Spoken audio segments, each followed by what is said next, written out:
প্রিয় মুসলিম এবং অমুসলিম ভাই ও বোনেরা, আসসালামু আলাইকুম ওয়ারাহমাতুল্লাহি ওয়া বারাকাতুহু। আমাদের স্রষ্টা আল্লাহ তাআলার দয়া, শান্তি ও রহমত আপনাদের সবার উপরে বর্ষিত হোক। আমাদের অনুষ্ঠানে স্বাগতম। Ramzan a date with doctor Zakir. আমি আপনাদের হোস্ট ইউসুফ চেম্বার্স। আর আজকে আমাদের আলোচনার টপিক ইত্তেকাফ। আসসালামু আলাইকুম রহমতুল্লাহি ওয়া বারাকাতুহু। ডক্টর জাকির। ওয়ালাইকুম আসসালাম রহমতুল্লাহি ওয়া বারাকাতুহু। তাহলে ডক্টর জাকির, আমরা অনুষ্ঠান করছি ২০ দিনেরও বেশি সময়, আলহামদুলিল্লাহ। অনেক বিষয় আলোচনা করেছি, তবে রমজান মাসে মুসলিমদের ইবাদতের কাজগুলোর মধ্যে যেগুলোর ব্যাপারে মানুষের মনে সবচেয়ে বেশি ভুল ধারণা আছে তার মধ্যে একটা হলো এতেকাফ। প্রথমে আপনি কি এটার সংজ্ঞা বলবেন? এতেকাফ এছাড়াও আপনি কি আমাদের মুসলিম ভাই বোনদের উদ্দেশ্যে এটা বলবেন যে তাদের জন্য এতেকাফ পালন করা উচিত কিনা, আর সব মুসলিমদের জন্য এতেকাফ করা এটা কি ফরজ? আলহামদুলিল্লাহ ওয়াসসালাতু ওয়াসসালাম আলা রাসূলিল্লাহ ওয়া আলা আলিহি ওয়া সাহবিহি আজমাইন, আম্মা বাদ। আউযু বিল্লাহি মিনাশ শাইতানির রাজীম। বিসমিল্লাহির রহমানির রহিম। রব্বি ইশরাহ লি সাদরি ওয়া ইয়াসসির লি আমরি ওয়াহলুল উকদাতাম মিন লিসানি ইয়াফকাহু কাওলি। এই ইতিকাফ শব্দটার মূল যে আরবি শব্দ সেটা হচ্ছে আকাফা, যার মানে লেগে থাকা, ঝুলে থাকা, আটকে থাকা। এর মানে রাখা। এর আরেকটা মানে একটা জিনিসকে আরও একটার সাথে যুক্ত করা, যেটা হতে পারে ভালো অথবা খারাপ।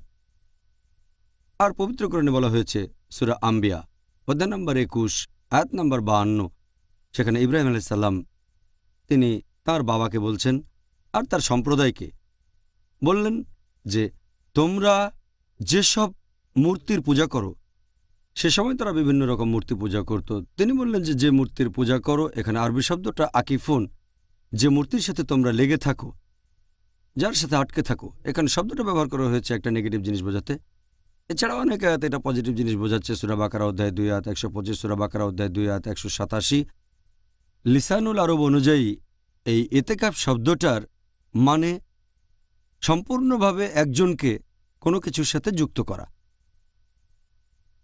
এর মানে যখন কেউ মসজিদে থাকা শুরু করে আর আল্লাহর ইবাদত করে, ইসলামিক শরিয়া অনুযায়ী ইতিকাফ শব্দের মানে মসজিদে যুক্ত আর প্রত্যাবর্তন করা, মসজিদে অবস্থান করা। এটা করা আল্লাহ সুবহানাহু ওয়া তাআলার কাছাকাছি যাওয়ার আশায় এবং তার পুরস্কারের আশায়। এখন যদি এই ইতিকাফ সম্পর্কে বলতে হয় যে এটা বাধ্যতামূলক নাকি সুন্নত, ইতিকাফ আসলে একটা সুন্নত, এটা বাধ্যতামূলক না। শুধুমাত্র বিশেষ কিছু ক্ষেত্রে বাধ্যতামূলক হবে, যদি কেউ আল্লাহ সুবহানাহু ওয়া তাআলার কাছে মানত করে যে সে ইতিকাফ করবে যদি তার এই ইচ্ছাটা পূরণ হয়। যেমন ধরেন কেউ হয়তো বলল যে আমি ইতিকাফ করব ২ দিন যদি আমার অসুস্থ আত্মীয় সুস্থ হয়, অথবা আমি ইতিকাফ করব ৩ দিন যদি আমি পরীক্ষা পাশ করতে পারি। এভাবে যদি কেউ আল্লাহ তাআলার কাছে মানত করে যে তার ইচ্ছা পূরণ হলে ইতিকাফ করবে, তখন ইতিকাফ বাধ্যতামূলক। সে আল্লাহর কাছে মানত করেছে, তার পূরণ করতে হবে।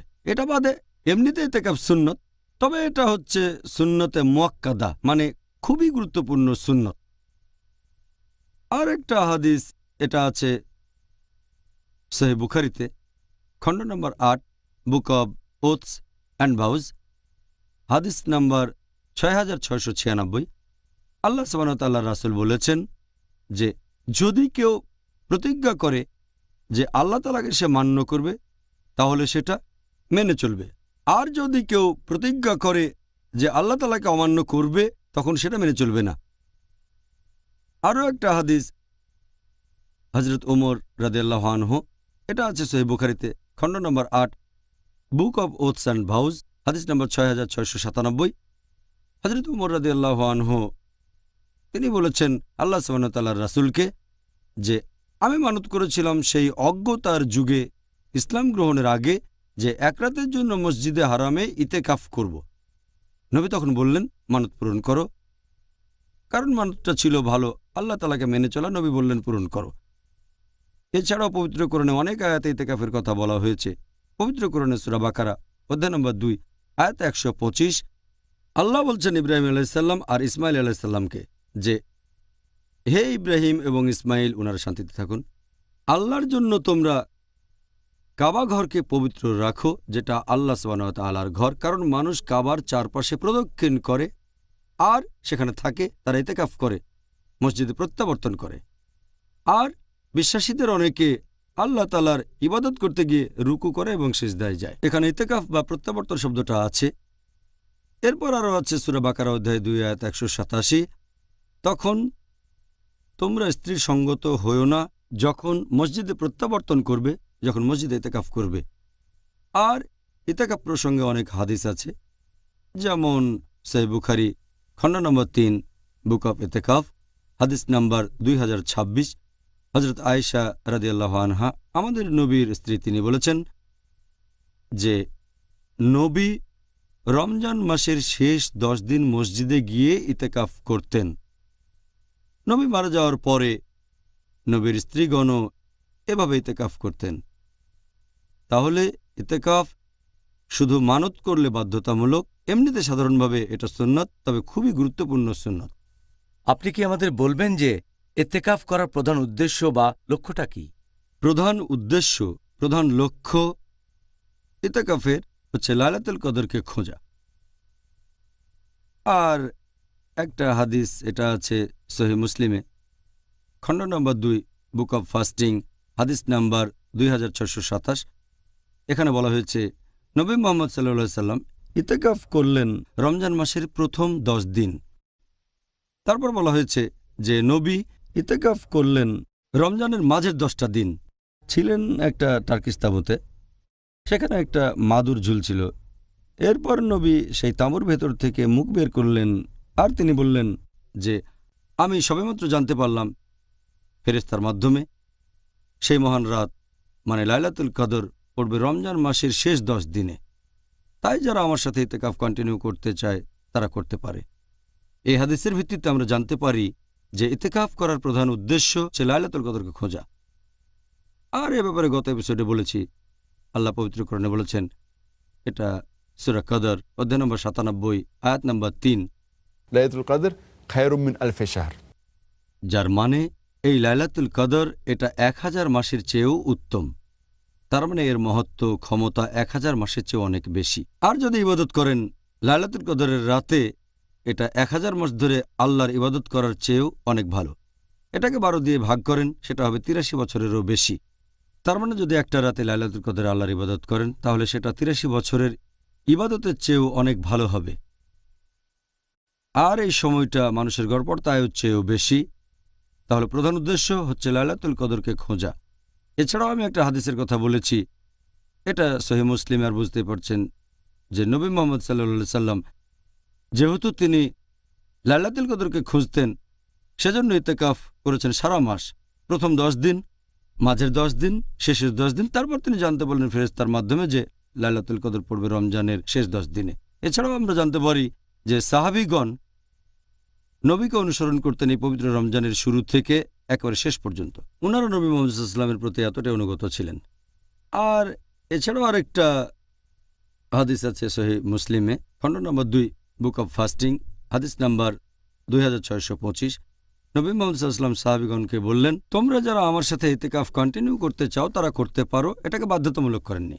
যারা ইতিকাফ করতে চায় তারা তাদের জায়গায় বসে করতে পারে, এমন না যে নবীর সাথে থাকতে হবে। এখানে আমরা সাহাবীগণের প্রতি নবীর সহানুভূতি দেখতে পাই। তাহলে প্রধান উদ্দেশ্য লাইলাতুল কদরকে খোঁজা। এছাড়াও আরও বেশ কয়েকটা উদ্দেশ্য আছে। 1 নাম্বার, লাইলাতুল কদর খোঁজার পাশাপাশি সেটা হচ্ছে আরও বেশি আল্লাহ তাআলার কাছাকাছি আসা আর অন্য মানুষ থেকে নিজেকে বিচ্ছিন্ন রাখা। 2 নাম্বার হচ্ছে নিজের আধ্যাত্মিকতাকে উদ্দীপিত করা এবং আধ্যাত্মিকভাবে আল্লাহ সুবহানাহু ওয়া তাআলার কাছাকাছি আসা। 3 নাম্বার, যখন অন্য মানুষ থেকে নিজেকে বিচ্ছিন্ন করবেন আর জাগতিক কাজ থেকে, এতে করে আপনি সুযোগ পাবেন বেশি করে আল্লাহ সুবহানাহু ওয়া তাআলার ইবাদত করা, নফল নামাজ পড়বেন, আল্লাহ সুবহানাহু ওয়া তাআলার কাছে দোয়া করবেন, তার কাছে ক্ষমা চাইবেন, জিকির করবেন। এতে করে আপনার তাকওয়া অনেক বেড়ে যাবে। এছাড়াও ইতিকাফ করলে আরও ভালোভাবে রোজা রাখতে পারবেন। যখন আমরা রোজা থাকি তখন হয়তো সব সুন্নত পালন করি না, সম্ভাবনা থাকে বিচ্যুত হয়ে পড়ার, বিভিন্ন আকাঙ্ক্ষা আসবে। ইতিকাফ করলে এই সুন্নতগুলো পালনের সুযোগ পাবেন রোজার সময় যদি ইতেকাফ করেন। আর সবশেষে যখন ইতেকাফ করবেন তখন জাগতিক আনন্দ ত্যাগ করছেন যেগুলো অন্য সময় উপভোগ করতেন। রমজানের সময় আপনার এই কাজগুলো করার অনুমতি আছে, কিন্তু ইতেকাফের সময় সেই কাজ থেকে নিজেকে বিরত রাখলেন শুধুমাত্র আল্লাহ সুবহানাহু ওয়া তাআলার জন্য। আচ্ছা, এই সুন্দর উত্তরের জন্য আপনাকে অনেক ধন্যবাদ। এবারের প্রশ্ন ইতেকাফ করার একটা শর্ত নিয়ে। যে ব্যক্তি ইতেকাফ করছে তার কি মসজিদের সীমানা ছেড়ে বাইরে যাওয়ার অনুমতি আছে? সাধারণত ইতেকাফের সময় মসজিদ ছেড়ে যাওয়া উচিত না। মসজিদ ছেড়ে গেলে ইতেকাফের একটা মূলনীতি ভাঙছেন, ইতেকাফ তাহলে বাতিল হয়ে যাবে। তবে যদি কোনো ইমার্জেন্সি থাকে, তেমন কোনো প্রয়োজন হয়, তাহলে যেতে পারেন। যেমন ধরেন কেউ হয়তো প্রকৃতির ডাকে সাড়া দেবে, তাহলে তো তাকে বাইরে যেতেই হবে। অথবা সে লোক যদি অজু করতে চায়, অথবা যদি সে গোসল করে পরিষ্কার হতে চায়, অথবা তার জন্য মসজিদে খাবার আনার মতো যদি কেউ না থাকে, তাহলে বাইরে গিয়ে খাওয়া দাওয়া করার জন্য অনুমতি আছে। তাহলে যদি এমন প্রয়োজন না দেখা দেয়, আর সহিহ বুখারীতে এটা উল্লেখ করা হয়েছে, খণ্ড নম্বর 3, বুক অব ইতেকাফ, হাদিস নম্বর 2029, হযরত আয়েশা রাদিয়াল্লাহু আনহা তিনি বলেছেন যে নবী ইতেকাফের সময় খুব প্রয়োজন না হলে কখনোই ঘরে ঢুকতেন না। তাহলে প্রয়োজন হলে অনুমতি আছে, তারা হলে সাধারণ পরিস্থিতিতে মসজিদ ছেড়ে যাওয়া উচিত না। আর যদি সেরকম প্রয়োজনে বাইরে যান তাহলে যত তাড়াতাড়ি সম্ভব মসজিদে ফিরে আসবেন। তবে এখনকার দিনে আলহামদুলিল্লাহ অনেক মসজিদে, বেশিরভাগ মসজিদের সাথেই টয়লেট আছে, তারপর সেখানে বাথরুমও পাবেন। মসজিদের ভেতরে অজুও করতে পারবেন, তাই মসজিদের বাইরে যাওয়ার খুব একটা প্রয়োজন নেই। আর ধরেন এছাড়াও নবীর স্ত্রী হযরত আয়েশা রাদিয়াল্লাহু আনহা তিনি বলেছেন, এটার উল্লেখ আছে সুনান আবু দাউদ, খণ্ড নম্বর 2, বুক অব ফাস্টিং, হাদিস নাম্বার 2467, যে লোক ইতেকাফ করবে, এটা ইতেকাফের সুন্নত, সে কোনো রোগীকে দেখতে যেতে পারবে না, অথবা কোনো জানাজায় যাবে না, অথবা স্ত্রীকে আলিঙ্গন করবে না, অথবা স্ত্রী সহবাস করবে না। আর খুব বেশি প্রয়োজন না হলে মসজিদ থেকে বের হবে না। এখান থেকে আমরা জানতে পারছি যে ইতেকাফ করার সময় এটা নবীর সুন্নত না যে আপনি কোনো রোগীকে দেখতে যাবেন, অথবা আত্মীয়ের বাসায় যাবেন, বা পরিবারের কাজে বাইরে কোথাও যাবেন টাকা উপার্জন করার জন্য, অথবা কোনো জানাজায়। তাই খুব প্রয়োজন না হলে মসজিদ ছেড়ে আপনি যেতে পারবেন না। আচ্ছা, আমরা তাহলে ইতেকাফ করার প্রধান একটা শর্তের ব্যাপারে বিস্তারিত জানলাম। এখন আপনি কি আমাদের বলবেন যে কোন কাজগুলি করলে ইতেকাফ বাতিল হয়ে যায়, কোন কাজগুলি করার অনুমতি নেই ইতেকাফের সময়? যেসব কারণে ইতেকাফ বাতিল হয়ে যেতে পারে, 1 নম্বর উপযুক্ত কোনো কারণ ছাড়া মসজিদ থেকে বের হওয়া। একটু আগে এই ব্যাপারে বললাম, যদি সেরকম কোনো প্রয়োজন থাকে, হয়তো প্রকৃতির ডাকে সাড়া দিতে যাবেন, অথবা হয়তো অজু করবেন, অথবা হয়তো আপনি গোসল করবেন, অথবা খাবার আনার মতো কেউ না থাকলে বাইরে গিয়ে খাবার আনবেন, এ ধরনের পরিস্থিতিতে আপনি মসজিদ থেকে বের হতে পারেন। তবে উপযুক্ত কোনো কারণ ছাড়া মসজিদ থেকে বের হতে পারবেন না। আমি আগে বলেছি যে এখনকার দিনে আলহামদুলিল্লাহ, যেহেতু এখনকার দিনের বেশিরভাগ মসজিদেই টয়লেট আছে, বাথরুম আছে, তাই এখন এসব কাজের জন্য আর মসজিদের বাইরে যেতে হবে না। তাহলে 1 নম্বর, যদি কেউ উপযুক্ত কারণ ছাড়া মসজিদ থেকে বের হয়ে যায় তাহলে ভেঙে যাবে ইতেকাফ। 2 নম্বর, যদি কেউ তার স্ত্রীর সাথে সহবাস করে, আল্লাহ পবিত্র কোরআনে বলেছেন সূরা বাকারা অধ্যায় নম্বর 2 আয়াত নম্বর 187 যে তোমরা তোমাদের স্ত্রীর সাথে সঙ্গত হও না যখন মসজিদে সংযুক্ত থাকবে। ইতেকাফের সময় তোমরা স্ত্রী সহবাস করো না। তাহলে বিশেষজ্ঞগণ এ ব্যাপারে একমত, যদি স্ত্রী সহবাস করে থাকেন ইতেকাফ তাহলে বাতিল হয়ে যাবে। তবে স্ত্রী আপনাকে টাচ করলো সাধারণভাবে, হয়তো আপনাকে খাবার দিতে সে টাচ করলো, এতে কোনো সমস্যা নেই। তবে এখানেও স্ত্রী যদি আবেগ নিয়ে স্পর্শ করে, অথবা আপনি আবেগে স্পর্শ করলেন, আলিঙ্গন করলেন বা চুমু দিলেন, বিশেষজ্ঞগণ সবাই একমত যে এটা হচ্ছে মাকরু, না করলে ভালো।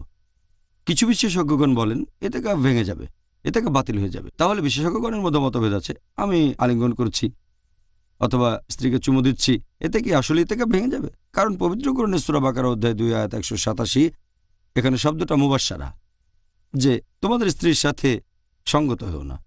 এখানে শব্দটার মানে হবে আসলে শুধুমাত্র যৌন মিলন। যে বিশেষজ্ঞগণ বলেন এতে ইতিকাফ বাতিল হয়ে যায় না, তারা শব্দটার মানে করেছেন শুধুমাত্র যৌন মিলন। তবে আবেগ দিয়ে স্পর্শ, চুমু বা আলিঙ্গন এগুলো মাকরু, না করলে ভালো, এতে ইতিকাফ বাতিল হয়ে যায় না। যারা শব্দটার মানে করেছেন সামগ্রিকভাবে, তারা বলছেন স্ত্রী সহবাসের পাশাপাশি স্ত্রীকে আলিঙ্গন করলে অথবা স্পর্শ করলে ইতিকাফ বাতিল হয়ে যাবে। আল্লাহ মালুম, আল্লাহ ভালো জানেন। 3 নম্বর যে কারণে ইতিকাফ বাতিল হয়ে যায় সেটা হচ্ছে রজস্রাব আর সন্তান প্রসবের পর যখন রক্তপাত হয়। 4 নম্বর যে কারণে ইতিকাফ বাতিল হয়ে যায় সেটা বড় ধরনের কোনো গুনাহ করা। 5 নম্বর অস্বাভাবিকতা, এটা হতে পারে পাগলামি থেকে, অথবা কোনো ড্রাগস বা মেডিসিনের কারণে, অথবা হতে পারে অ্যালকোহলের কারণে, হতে পারে মদের কারণে, অথবা মাদকদ্রব্য। কারণ আমরা ইবাদত করব স্বাভাবিক অবস্থায়। ইবাদত করব তখন যখন সুস্থ স্বাভাবিক থাকব। অস্বাভাবিক অবস্থায় পালন করলে সেই ইবাদতটা বাতিল হয়ে যাবে। ইতিকাফ বাতিল হওয়ার শেষ যে কারণ সেটা যদি শিরক করেন। আল্লাহ পবিত্র কোরআনে বলেছেন সূরা জুমার অধ্যায় নম্বর 39 আয়াত নম্বর 65 যে তোমার প্রতি এবং তোমাদের পূর্ববর্তীদের প্রতিও এটা অবতীর্ণ হয়েছে যে তোমরা যদি আল্লাহ ব্যতীত অন্য কোনো শরীক স্থির করো তাহলে তোমাদের সব কাজই নিষ্ফল হয়ে যাবে, কোনো লাভ হবে না। আর তারপর পরকালে বা আখিরাতে তোমরা অবশ্যই ক্ষতিগ্রস্ত হবে। সেজন্য যদি কোনো লোক শিরক করে, আল্লাহ সুবহানাহু ওয়া তাআলাকে বাদ দিয়ে অন্য কারো ইবাদত করে, তখন তার ইতিকাফ বাতিল হয়ে যাবে। তাহলে এই 6টা কারণে ইতিকাফ বাতিল হয়ে যাবে। আল্লাহ আমাদেরকে রক্ষা করুন, আমরা যেন এই ভুলগুলো না করি, আর আল্লাহ সুবহানাহু ওয়া তাআলা যেন আমাদের ইতিকাফ কবুল করেন। এবারে আমরা কয়েনের উল্টো পিঠটাও একটু দেখতে চাই। কোন কোন কাজগুলো করার অনুমতি রয়েছে ইতিকাফের সময়? ইতিকাফের সময় যে কাজগুলোর অনুমতি আছে, যদি প্রয়োজন হয় তাহলে আপনি মসজিদের বাইরে যেতে পারেন, এ কথা আগে বলেছি, টয়লেট করার জন্য, অথবা হয়তো অজু বা গোসলের জন্য, অথবা যদি খাবার না থাকে ইত্যাদি। এ ব্যাপারে আয়েশা রাদিয়াল্লাহু আনহার বলা একটা হাদিস, এটা আছে সহিহ বুখারীতে খণ্ড নম্বর 3 বুক অফ ইতিকাফ হাদিস নম্বর 2029, যে নবী ইতিকাফ করার সময় কখনোই ঘরে ঢুকতেন না যদি না তেমন কোনো প্রয়োজন হতো। ইতিকাফের সময় অন্য যে কাজগুলোর অনুমতি আছে, যে আপনি খাওয়া দাওয়া করতে পারবেন, ঘুমাতে পারবেন মসজিদের ভেতরে, মসজিদে খেতে পারবেন, ঘুমাতে পারবেন, তবে এই সময় সাবধান যাতে সেই মসজিদের পরিচ্ছন্নতা পবিত্রতা বজায় থাকে, কারণ এটা ইবাদতের জায়গা। এ সময় আপনি চুল আঁচড়াতে পারেন, চুলে তেলও দিতে পারেন, শরীর থেকে অনাকাঙ্ক্ষিত চুল ফেলে দিতে পারেন, হাতের নখ কাটতে পারেন, তারপর অজু করতে পারেন, গোসল করতে পারেন, হাত পা ধুতে পারেন, নতুন পোশাক পরতে পারেন, সুগন্ধি মাখতে পারেন, এগুলোর অনুমতি আছে। একটা হাদিসের উল্লেখ আছে সহিহ বুখারীতে খণ্ড নম্বর 3 বুক অফ ইতিকাফ হাদিস নাম্বার 2028, যে হযরত আয়েশা রাদিয়াল্লাহু আনহা বলেছেন যে ইতিকাফ করা অবস্থায় নবী মসজিদ থেকে তার মাথা বাসার দিকে এগিয়ে দিলেন। যদিও বিবি আয়েশার তখন রজস্রাব চলছিল, তিনি তার মাথা আঁচড়ে দিলেন, চুলে তেল দিয়ে দিলেন। সহিহ বুখারীতে এরপরের হাদিসটা বলছে 3 নম্বর খণ্ড বুক অফ ইতিকাফ হাদিস নম্বর 2029, হযরত আয়েশা রাদিয়াল্লাহু আনহা বলেছেন যে ইতিকাফ করার সময় নবী মসজিদ থেকে মাথা বের করে বাসার দিকে এগিয়ে দিতেন। বিবি আয়েশা চুল আঁচড়ে তেল দিয়ে দিতেন। খুব বেশি প্রয়োজন না হলে নবী বাসার ভেতরে ঢুকতেন না। তাহলে বুঝতে পারছেন, চুল আঁচড়ানো যাবে, তেল দেওয়া যাবে, এরকম যে কাজগুলোর কথা বলেছি। এছাড়াও আপনি চাইলে মসজিদের ভেতরে বা পেছনে একটা তাঁবু টাঙিয়ে রাখতে পারেন। এই হাদিসটা আছে সহিহ বুখারীতে খণ্ড নম্বর 3 বুক অফ ইতিকাফ হাদিস নম্বর 2034, হযরত আয়েশা রাদিয়াল্লাহু আনহা বলেছেন যে আমাদের নবী রমজানের শেষ 10 দিন ইতিকাফ করতেন। তিনি নবীর জন্য তাঁবু বানিয়ে দিতেন, আর ফজরের নামাজ পড়ার পরে নবী ইতিকাফ করা জায়গাটাতে এসে তাঁবুর ভেতরে ঢুকতেন। আরেকটা হাদিস আছে সহিহ মুসলিম খণ্ড নম্বর 2 বুক অফ ফাস্টিং হাদিস নাম্বার 2641, নবী রমজান মাসের শেষ 10 দিন ইতিকাফ করতেন, আর ফজরের নামাজ পড়ার পর ইতেকাফের জায়গাতে এসে একটা তাঁবু খাটানোর নির্দেশ দিতেন, তারপর তাঁবুতে ঢুকতেন। তিনি সেখানে ইতেকাফ করতেন। এছাড়াও আপনি ইতেকাফের সময় আপনার স্ত্রী এসে কথা বলতে পারে, স্ত্রীর সাথে কথা বলার অনুমতি আছে, স্ত্রী মসজিদে ঢুকতে পারে। আর এই হাদিসটা আছে সহিহ বুখারীতে, খণ্ড নাম্বার 3, বুক অফ ইতেকাফ, হাদিস নাম্বার 2035, যে সাফিয়া রাদিয়াল্লাহু আনহা, তিনি ছিলেন নবীর স্ত্রী। নবী একবার ইতেকাফ করছেন, তিনি মসজিদে ঢুকলেন এবং নবীর সাথে কথা বললেন। কিছুক্ষণ পরে যখন চলে যাবেন, নবী তাকে মসজিদের দরজা পর্যন্ত এগিয়ে দিতে এলেন, উম্মে সালমার দরজা। আর তখন কিছু লোক মসজিদের ভেতরে ঢুকল, তারা নবীকে সালাম দিল। নবী তখন বললেন, তোমরা চলে যেও না, এ আমার স্ত্রী সাফিয়া বিনতে হুয়াই। তখন লোকগুলো বলল, সুবহানাল্লাহ ওয়া রাসূলুল্লাহ, তার মানে এ কথা ভাবলেন কিভাবে? তারা একটু দুঃখ পেল যে নবী কেন ভাবলেন তারা অন্যভাবে নিচ্ছে। তখন নবী উত্তর দিলেন যে শয়তান মানুষের কাছে এসে তার শরীরে রক্তের মতো যে কোনো অংশে চলে যেতে পারে, যাতে তোমাদের মাথায় কোনো খারাপ চিন্তা না আসে, সেজন্য তোমাদের আমি এ কথাটা বললাম। এখান থেকেই আমরা জানতে পারি যে অনেকের মনে হয়তো সন্দেহ আছে, তবে নবী এটা করেছেন আলহামদুলিল্লাহ। তাহলে যে ইতিকাফ করছে তার স্ত্রী মসজিদে ঢুকতে পারে। এছাড়া একটা হাদিস আছে সহিহ বুখারীতে, খণ্ড নাম্বার 3, বুক অফ ইতিকাফ, হাদিস নাম্বার 2037, যে হযরত আয়েশা রাদিয়াল্লাহু আনহা বলেছেন যে নবী সাল্লাল্লাহু আলাইহি সাল্লামের একজন স্ত্রী নবীর সাথে ইতিকাফ করেছিলেন। আর এছাড়া উল্লেখ করা হয়েছে সহিহ বুখারীতে, খণ্ড নাম্বার 3, বুক অফ ইতিকাফ, হাদিস নাম্বার 2026, নবী সাল্লাল্লাহু আলাইহি সাল্লাম মসজিদে ইতিকাফ করতেন রমজানের শেষ 10 দিন। তিনি মারা গেলে তাঁর স্ত্রীগণ এই প্র্যাকটিসটা চালিয়ে যান। তাহলে ইতিকাফের সময় স্ত্রীর সাথে কথা বলার অনুমতি আছে, কোনো সমস্যা নেই। জাযাকাল্লাহ খায়ের ডক্টর জাকির। এখন আপনি কি বলবেন ইতিকাফ করার সময় কোন কাজগুলিকে সুপারিশ করা হয়েছে? ইতিকাফের সময় যে কাজগুলো সুপারিশ করা হয়েছে তার 1 নাম্বার, আপনি নামাজ পড়বেন, দিনে 5 ওয়াক্ত নামাজ পড়বেন, এটা তো আবশ্যিক, এটা ফরজ।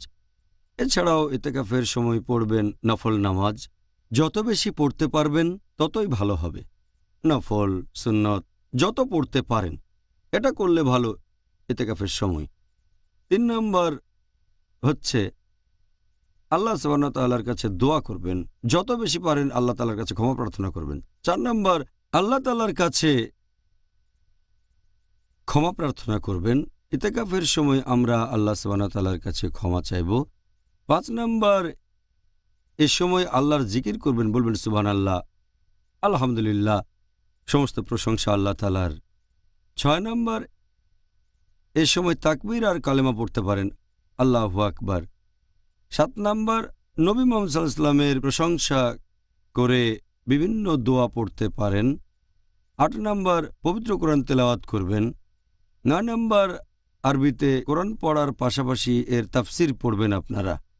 আপনি এই সময় কোরআনের অনুবাদও পড়তে পারেন। যারা আরবি ভাষা বুঝতে পারেন না তারা অনুবাদ পড়তে পারেন, যাতে আল্লাহর নির্দেশগুলো নিজের জীবনে প্রয়োগ করতে পারেন। কোরআনের তাফসিরও পড়তে পারেন আপনি, যে ভাষায় আপনি ভালো বোঝেন। এই সময় নবীর হাদিসগুলো পড়তে পারেন। এছাড়া নবী রাসূলগণের জীবন কাহিনী পড়তে পারেন। তাহলে এই কাজগুলো সুপারিশ করা হয়েছে। আর এ সময় কোনো বাড়াবাড়ি করবেন না। একটা হাদিস আছে সহিহ বুখারীতে, খণ্ড নম্বর 8, বুক অব ওথস অ্যান্ড ভাউজ, হাদিস নাম্বার 6704। একবার নবী যখন খুতবা দিচ্ছিলেন তিনি দেখলেন এক লোক দাঁড়িয়ে আছে। নবী জিজ্ঞেস করলেন, ব্যাপার কি? লোকজন বলল, এর নাম আবু ইসরাইল, প্রতিজ্ঞা করেছে সে দাঁড়িয়ে থাকবে, বসবে না, সে ছায়ার নিচে যাবে না, কোনো লোকের সাথে কথা বলবে না, আর রোজা রাখবে। নবী বললেন, তাকে বলো তার কথা বলা উচিত, তাকে ছায়ায় নিয়ে এসো আর তাকে বসতে বলো, তারপর রোজা পূর্ণ করুক। তাহলে ইতিকাফ করার সময় সুপারিশ করা হয়েছে নামাজ পড়ার জন্য। তবে বাড়াবাড়ি করবেন না, যে কথা বলবো না, বসবো না, ছায়ার নিচে যাব না। তাহলে ইতিকাফের সময় সুপারিশ করা হয়েছে নামাজ, রোজা, ক্ষমা প্রার্থনা, জিকির, কোরআন হাদিস পড়া ইত্যাদি। জাজাকাল্লাহ খায়ের ডক্টর জাকির। এবারে আপনার কাছে আমাদের পরের প্রশ্ন। ডক্টর জাকির, এই এতেকাফ করার পূর্ব শর্তগুলো কি কি, আর এতেকাফ করার সময় আমাদের রোজা থাকাটা কি আবশ্যিক? ইতেকাফ করার জন্য যে পূর্বশর্তগুলো পালন করতে হবে, এখানে অবশ্যই তাকে মুসলিম হতে হবে, সুস্থ স্বাভাবিক হবে, তাকে সাবালক হতে হবে। এ সময় সে জানাবা অবস্থায় থাকবে না, সহবাসের কারণে অপবিত্র অবস্থায় থাকতে পারবে না। মহিলা হলে এ সময় রজস্রাব বা প্রসব পরবর্তী রক্তপাত হবে না। ইতেকাফ করার সময় পবিত্র থাকতে হবে। আর এগুলো ছাড়াও ইতেকাফের দুটো স্তম্ভ আছে। 1 নাম্বার, সেটা হচ্ছে নিয়ত। ইতেকাফের নিয়ত হবে আল্লাহ তাআলার সান্নিধ্য লাভের চেষ্টা করা, তার পুরস্কার লাভের আশা করা। 2 নম্বর, ইতেকাফ করবেন কোন একটা মসজিদে। আল্লাহ পবিত্র কোরআনে বলেছেন সূরা বাকারা অধ্যায় 2 আয়াত নম্বর 187 যে তোমাদের স্ত্রীদের সঙ্গত হয়েও না যখন মসজিদে ইতেকাফ করবে। তাহলে ইতেকাফ করার সময় সহবাস করবেন না। এই প্রসঙ্গটা নিয়ে আগের প্রশ্নের উত্তরে আলোচনা করেছি। আর ইতেকাফ করবেন কোনো মসজিদে, এটা নিয়ে মতভেদ আছে। অনেকে বলেন যে কোনো মসজিদে করা যাবে, তবে বিশেষজ্ঞগণ বলেন যে কোনো মসজিদে করা হবে না, এমন মসজিদ হতে হবে যেখানে জামাতে নামাজ পড়া হয়। আর সেই মসজিদে যেন জুমার নামাজ জামাতে পড়া হয়।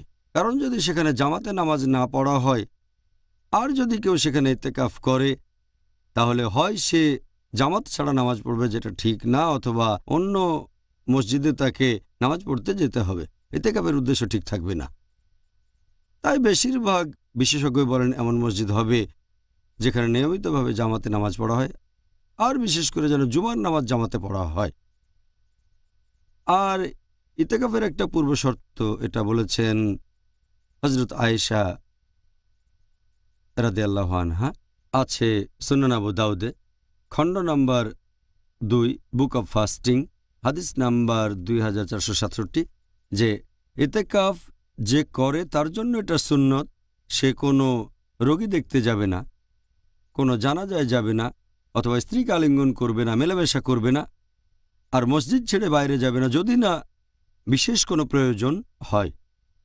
ইতেকাফের সময় রোজা রাখাটা আবশ্যিক কি না, আয়েশা রাদিয়াল্লাহু আনহা বলেছেন একই হাদিসে সুনান আবু দাউদ খণ্ড নম্বর 2 বুক অব ফাস্টিং হাদিস নম্বর 2467, হযরত আয়েশা রাদিয়াল্লাহু আনহা বলেছেন রোজা না রাখলে ইতেকাফ হবে না, এটাই বলা হয়েছে। তবে সহিহ বুখারীর একটা হাদিস খণ্ড নম্বর 8 বুক অব ওথস অ্যান্ড ভাউজ হাদিস নাম্বার 6697, এটা আগেও বলেছি যে হযরত উমর রাদিয়াল্লাহু আনহু নবীকে বললেন যে তিনি অজ্ঞতার যুগে ইয়ামাল জাহেলিয়ায় ইসলাম গ্রহণ করার আগে প্রতিজ্ঞা করেছিলেন মসজিদুল হারামে একদিন ইতেকাফ করবেন। নবী বললেন তোমার প্রতিজ্ঞা পূরণ করো, আমরা তো রাতের বেলায় রোজা রাখি না। তাহলে এই হাদিসটার মাধ্যমে আমরা বুঝতে পারছি এ সময় রোজা রাখা আবশ্যিক না, তবে এটা মুস্তাহাব, সুপারিশ করা সুন্নাহ। যদি রমজান ছাড়া অন্য মাসে ইতেকাফ করেন সে সময় রোজা রাখা বাধ্যতামূলক না। জাজাকাল্লাহ খায়ের ডক্টর। আপনি কি এখন আমাদের দর্শকদের উদ্দেশ্যে বলবেন যে এই ক্ষেত্রে আমাদের সঠিক সময় কোনটা হতে পারে? আমরা শুরু করব আর শেষ করব ইতেকাফ, আর সেটা বিশেষ করে পবিত্র রমজানের শেষ 10 দিনে। রমজানের শেষ 10 দিনে ইতেকাফ শুরু করার কথা যদি বলেন, বিশেষজ্ঞগণের মধ্যে এটা নিয়ে মতভেদ আছে।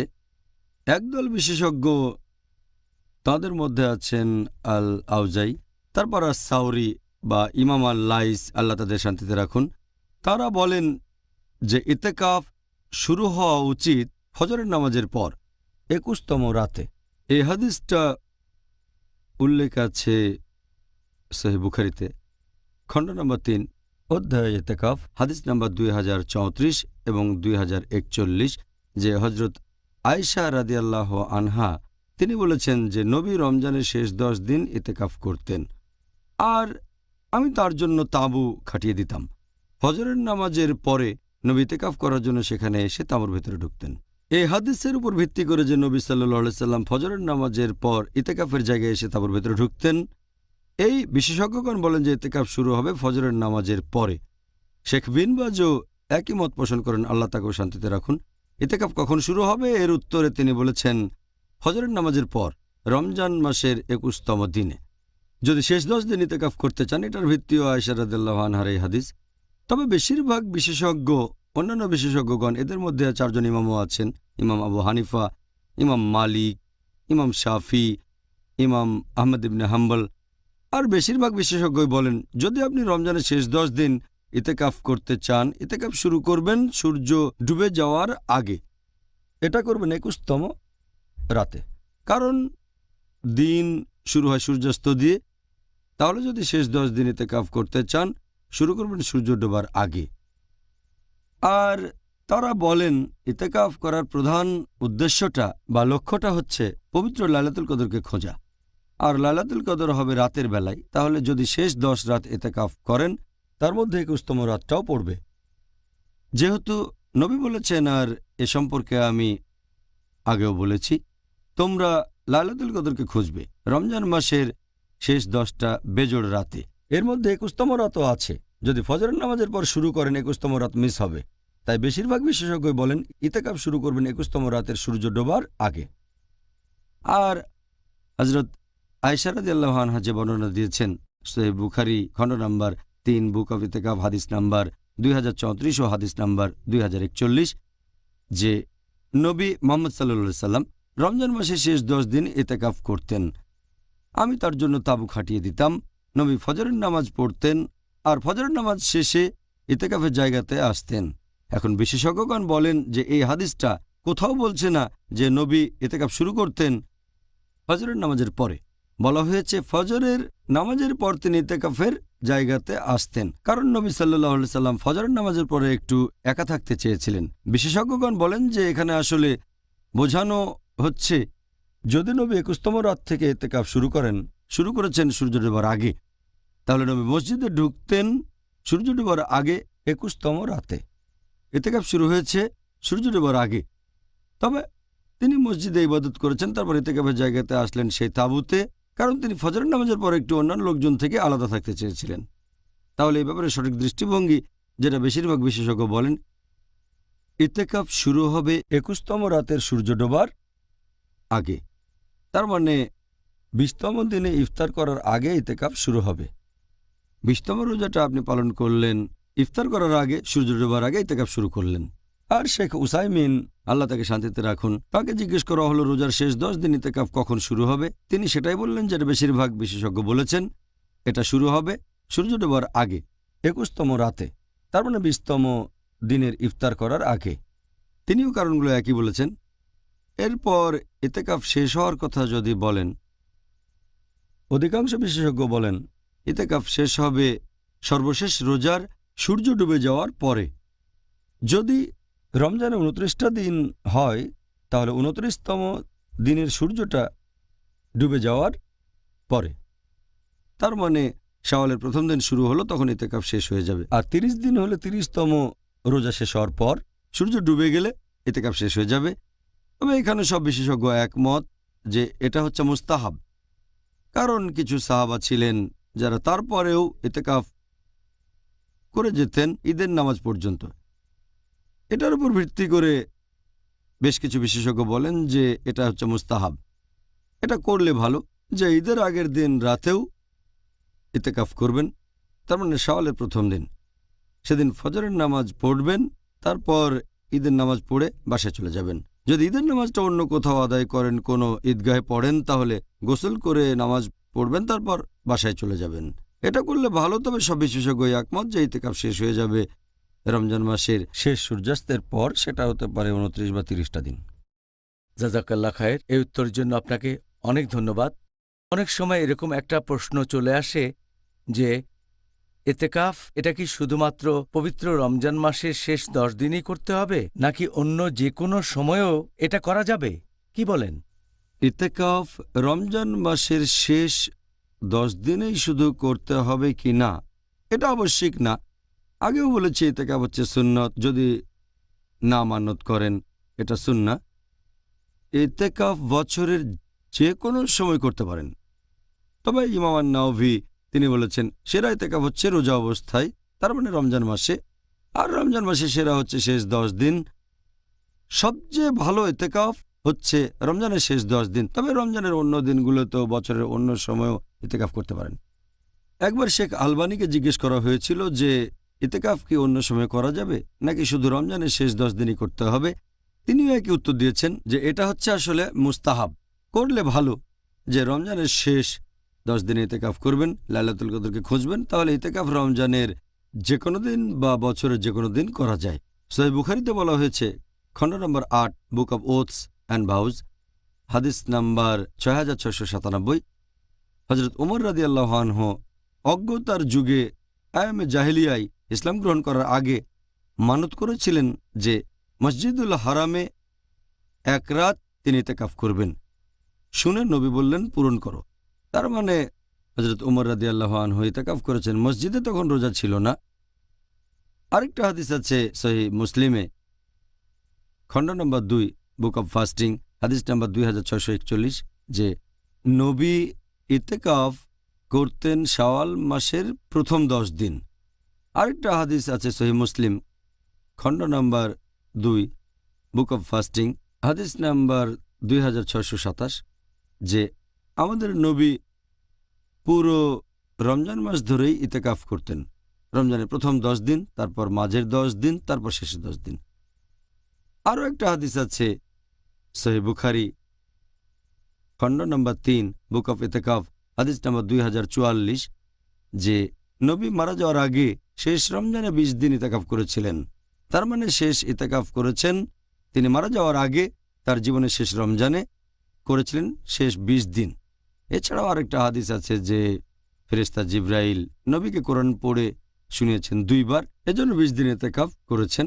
আরেকটা হাদিস আছে সহিহ বুখারীতে, খণ্ড নম্বর 3, বুক অফ ইতেকাফ, হাদিস নাম্বার 2026, যে নবী সাল্লাল্লাহু আলাইহি সাল্লাম ইতেকাফ করতেন রমজানের শেষ 10 দিন। তিনি মারা গেলে তার স্ত্রীগণে প্র্যাকটিস চালিয়ে যান। তাহলে বুঝতে পারছেন যে রমজান মাসের শেষ 10 দিন ইতেকাফ করলে ভালো, সবচেয়ে ভালো। এছাড়াও রমজানের যে কোনো দিনে ইতেকাফ করতে পারেন, বছরের যে কোনো দিনে করতে পারেন।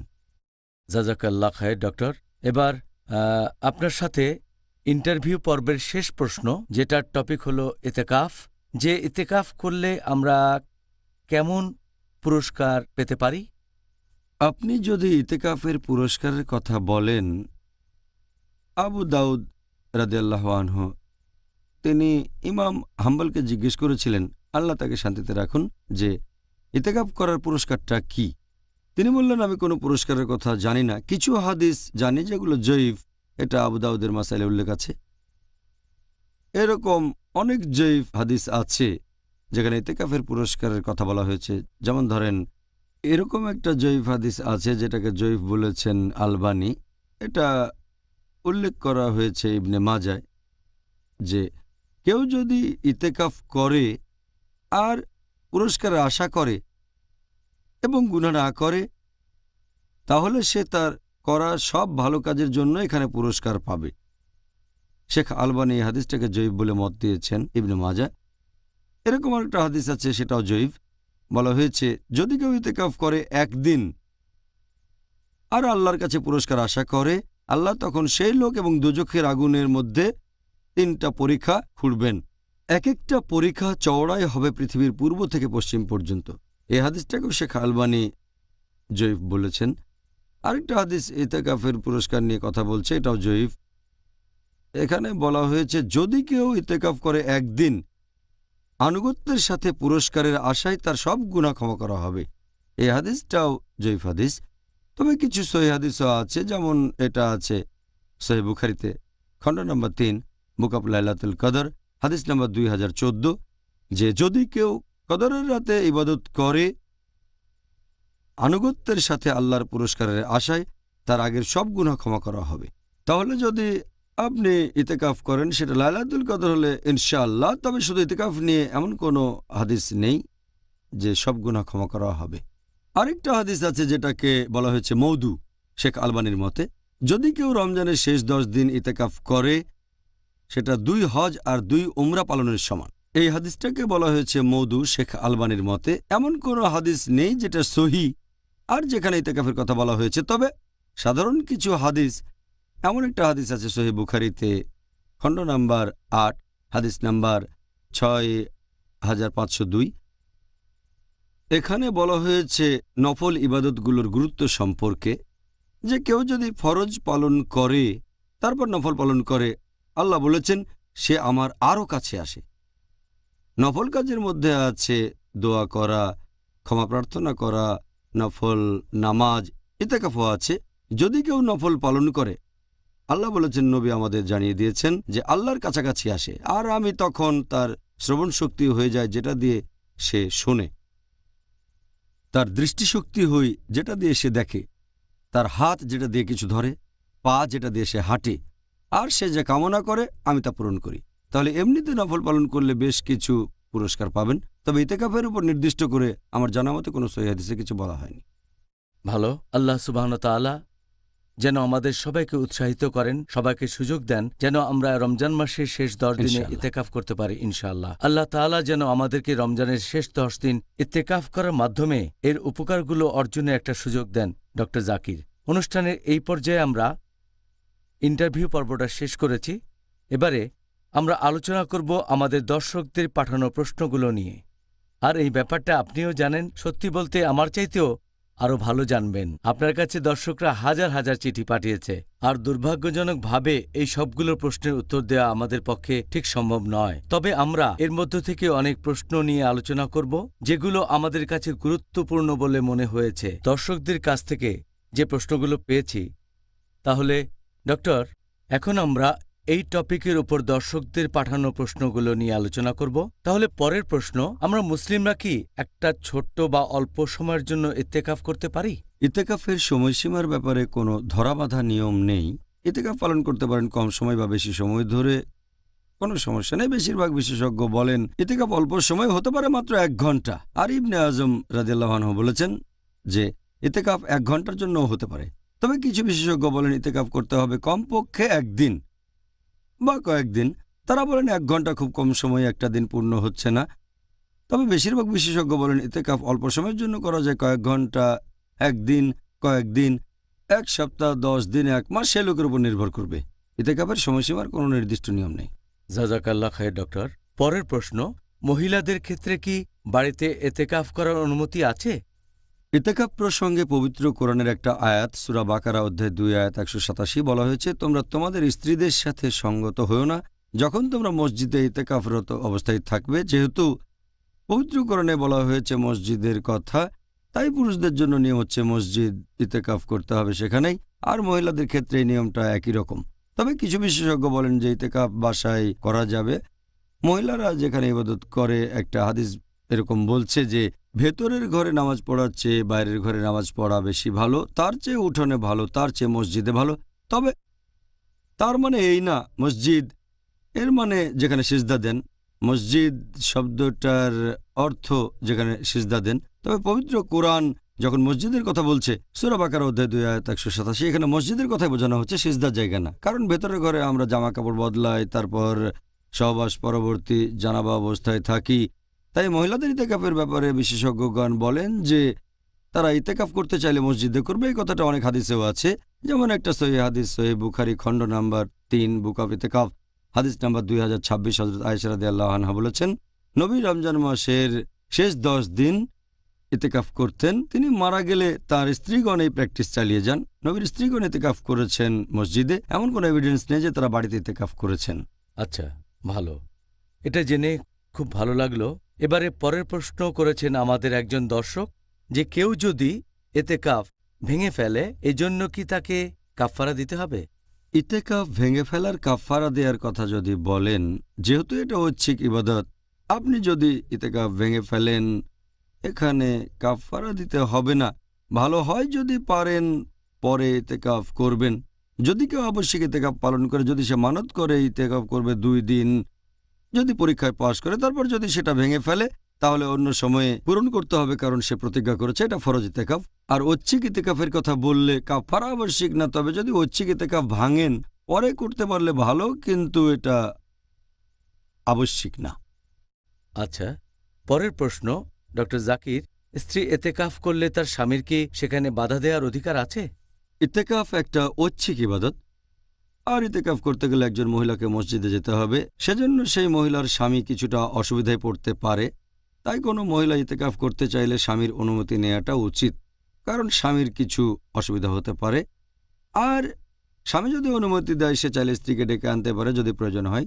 যদি না সেই মহিলা আবশ্যিক ইতেকাফ করে, যেটা মানত করেছে, এই ইতেকাফ শুরুর পরে স্বামী ডাকলে ইতেকাফ চালিয়ে যাবে, কারণ এটা ফরজ। এটা বাদে ঐচ্ছিক ইতেকাফ হলে স্ত্রী স্বামীর কাছ থেকে অনুমতি নেবে, আর স্বামীর প্রয়োজন হলে স্ত্রীকে ডেকে আনতে পারবে। আচ্ছা, এবারে আমি আপনাকে এই অনুষ্ঠানের শেষ প্রশ্নটা করব ডক্টর জাকির।